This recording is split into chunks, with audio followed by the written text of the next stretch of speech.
सत Sri Akal ji. This is me advocate Gurjant Singh. आशा करता हूँ सब लोग स्वस्थ होंगे। साथियों, आज मैं आप लोगों के साथ डिस्कस करूंगा section 122 of transfer of property act, जो कि डिफाइन करता है गिफ्ट के बारे में। पहले हम इंग्लिश में पढ़ते हैं, फिर उसका हिंदी में अनुवाद करेंगे। देखिए, it is the transfer of certain existing movable और इमूवेबल प्रॉपर्टी मेड वॉलेंटरली और without consideration and accepted by और on behalf of the donee and the person who makes the gift is a donor. So Hindi में अगर बात करें तो देखिए, जो गिफ्ट है वो क्या है, एक ट्रांसफर है। किस चीज का? मूवेबल प्रॉपर्टी का या फिर इमूवेबल प्रॉपर्टी का। और जो ये गिफ्ट जो ट्रांसफर हो रहा है, ये वॉलेंटरली होना चाहिए। ठीक है, ये देखिए यहाँ पर, ये वॉलेंटरली होना चाहिए और विदाउट कंसिडरेशन होना चाहिए। मतलब अपनी मर्जी से आप कर रहे हैं गिफ्ट को, और विदाउट कंसिडरेशन भी। उस गिफ्ट के बदले आप कुछ नहीं चाह रहे, बस आप देना चाहते हैं। ठीक है, ये हुआ। अब जो ये गिफ्ट है, ये एक्सेप्ट किया जाना चाहिए by the Downey, by himself, या फिर उसके बिहाफ पे कोई इस गिफ्ट को एक्सेप्ट कर ले। ठीक है, अब डोनर कौन है? डोनर वो है जो गिफ्ट दे रहा है, और डोनी वो है जो गिफ्ट ले रहा है। सो जो डोनी है वो गिफ्ट को एक्सेप्ट कर ले, कब तक? जब तक डोनर अपनी जीवन काल में जीवित है, तब तक उस गिफ्ट को एक्सेप्ट कर ले। या फिर जो डोनर है वो कैपेबल है प्रॉपर्टी को देने के लिए। आपको वो जो प्रॉपर्टी दे रहा है, इमूवेबल प्रॉपर्टी दे रहा है या फिर मूवेबल प्रॉपर्टी दे रहा है एज एन ए गिफ्ट, जब तक वो कैपेबल है, मतलब जब तक वो साउंड माइंड है, तब तक वो कैपेबल है गिफ्ट देने के लिए। आप गिफ्ट ले भी सकते हैं उससे। ठीक है, तब तक आप उससे गिफ्ट एक्सेप्ट कर सकते हैं। बट अगर डोनी गिफ्ट एक्सेप्ट करने से पहले, मान लीजिए जो गिफ्ट लेने वाला है वो इतना अनलकी है कि भी जो डोनर था वो गिफ्ट उसे देने ही वाला था, पर वो डोनी जो है मर गया। वो इतना अनलकी था, तो वो गिफ्ट क्या है, वो वॉइड हो जाएगा। वो गिफ्ट गिफ्ट नहीं रहेगा। अब बहुत बार क्वेश्चन होता है कि भी हमें मूवेबल प्रॉपर्टी के अंदर जो गिफ्ट मिला है, क्या उसे रजिस्टर करवाना चाहिए? जो इमूवेबल प्रॉपर्टी के अंदर गिफ्ट मिला है, क्या हमें उसे रजिस्टर करवाना चाहिए? तो देखिए, जो मूवेबल प्रॉपर्टी आपको मिली है उसको आप रजिस्टर करवाना चाहें तो करवा सकते हैं, नहीं करवाना चाहते हैं तो नहीं करवाएं। ऑप्शनल है वो आपके लिए।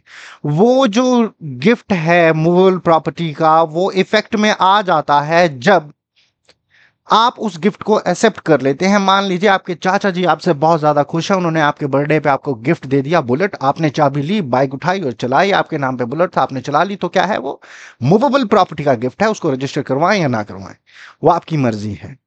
पर रजिस्टर्ड तो व्हीकल जिसके नाम पे होगा वही चलाएगा। सो वो रजिस्टर्ड है ओनली, बट आपके चाचा ने आपके लिए वो कर दिया है। अब मान लीजिए इमूवेबल प्रॉपर्टी है। सो कोई भी इमूवेबल प्रॉपर्टी है अगर जिसकी वैल्यू मोर देन 50 रुपीज है, तो वो रजिस्टर होनी चाहिए under section 17A of registration act. और जो गिफ्ट डीड है वो साइन की जानी चाहिए बाय द डोनर। डोनर उसे साइन करे, और दो विटनेस होने चाहिए उसके साथ, ताकि वो विटनेस गवाही दे सकें, टेस्ट कर सकें उस गिफ्ट डीड को कि भी हाँ, ये जो गिफ्ट दिया जा रहा है मेरे सामने दिया जा रहा है इमूवेबल प्रॉपर्टी का। ठीक है, तो वो रजिस्टर होनी बहुत जरूरी है।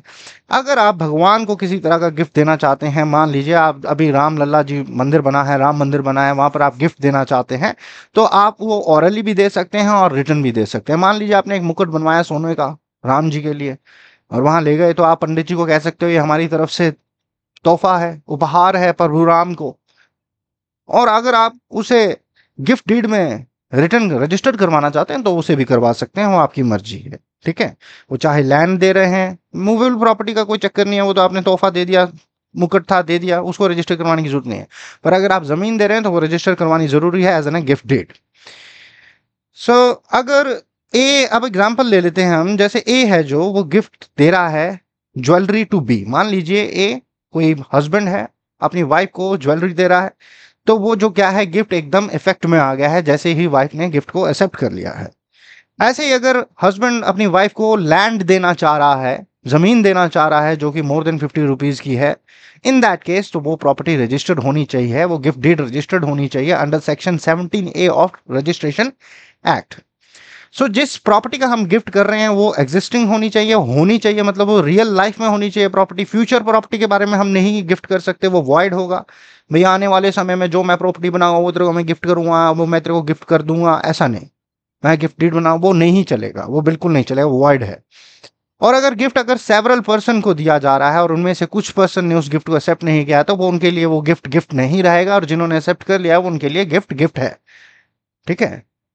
सो ये था section 122 of transfer of property act, जिसके अंदर गिफ्ट को डिफाइन कर रखा है और उसके अंदर एसेंशियल क्या है एक वैलिड गिफ्ट के लिए, वो हमने डिस्कस किया है। आशा करता हूं आप लोगों को ये जानकारी लाभदायक लगी हो तो मेरे चैनल को सब्सक्राइब करें, लाइक कमेंट करते रहें, और हाँ, बेल आइकन को दबाना मत भूलिएगा ताकि आपको आने वाले नोटिफिकेशंस रेगुलर मिलते रहें। धन्यवाद।